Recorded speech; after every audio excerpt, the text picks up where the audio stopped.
I'm Rob Trasinski, and I'm running for U.S. Congress in Central Virginia. We're a couple of weeks into Donald Trump's war in Iran, and the main thing is still the fact that this is Donald Trump's war.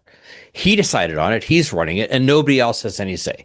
So the most important thing is still that he's doing this without authorization from Congress. And we're seeing all the reasons that's a bad idea, because Congress would ask ahead of time questions like, what are we trying to accomplish in this war? And they would expect the Trump administration to have an answer. And it is more and more obvious now that they don't have an answer. Just one big example of this is Trump saying that his goal in Iran is quote unquote unconditional surrender. Now, Trump has a history on this. Last year, he held this big meeting where all the top officers in the U.S. military came to hear him ramble at them. And one of the things he rambled about was wanting to build battleships again. Battleships were the state of the art in early 20th century for the Navy, but they have been totally obsolete for decades. Yet Trump gushed on and on about seeing them when he was a kid in a World War II documentary. So he has this history of wanting things not because they make sense, but because they seemed really cool when he was a kid. And that's, I think, where this stuff about unconditional surrender comes from. So then his press secretary, Caroline Leavitt, comes out to clean up this mess. And she sort of redefined what unconditional surrender means. And I just have to read you this quote. She says, quote, that the military objective has been fully realized when Iran is in a position of complete and unconditional surrender, whether they say it or not. When President Trump says that Iran is in a place of unconditional surrender, he's not claiming the Iranian regime is going to come out and say that themselves. What the president means is that Iran's threats will no longer be backed, unquote. And she talks about that, what that means a little bit. Then she says, quote, so President Trump will determine when Iran is in a place of unconditional surrender, unquote. So this is a curious new kind of unconditional surrender in which the enemy regime remains totally in control of their country. It's an unconditional surrender that is a purely subjective state. It's a place of unconditional surrender determined solely in Donald Trump's mind. What this tells me is that the administration went into this with no plan. And what they're looking for is an opportunity to find a point where they could say, oh, we've achieved our objectives now, and declare victory and go home. But they want the flexibility to decide afterwards what they were trying to accomplish. It's like shooting an arrow and then drawing a bullseye around wherever it hits. Whatever happens, well, that was what we meant to do all along.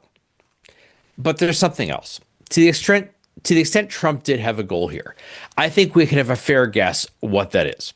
And I'm going to refer you to there's a good analysis of this by Phillips O'Brien, a military historian and scholar of military strategy. And he suggests that what Trump seemed to want to do was what he did in Venezuela, where he took out the top dictator, then installed in power the junior dictator, the second in command. But he installed a new dictator who was just more friendly and would basically take Trump's orders. And she takes his orders, especially about providing Venezuelan oil. And now they've got a new deal providing Venezuelan gold. So he didn't get rid of the dictatorship. He just turned it into his own personal client state. So O'Brien concludes, quote, Trump has no interest in regime change as classically defined, which means we replace the dictatorship with a democracy.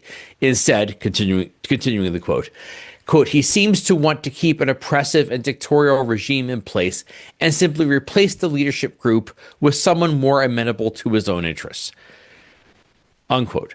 So Trump is using the military power of the United States, billions of dollars of our tax money, and now hundreds of wounded U.S. troops and almost a dozen dead, and he's using all of that for his own personal aggrandizement and profit.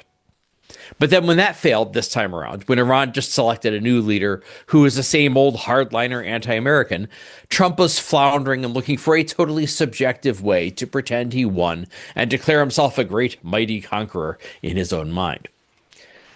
I want to add that I come at this as a longtime Iran hawk. Some people are allowing partisan polarization to influence them, and because they don't like Trump, they talk themselves into defending the Iranian regime.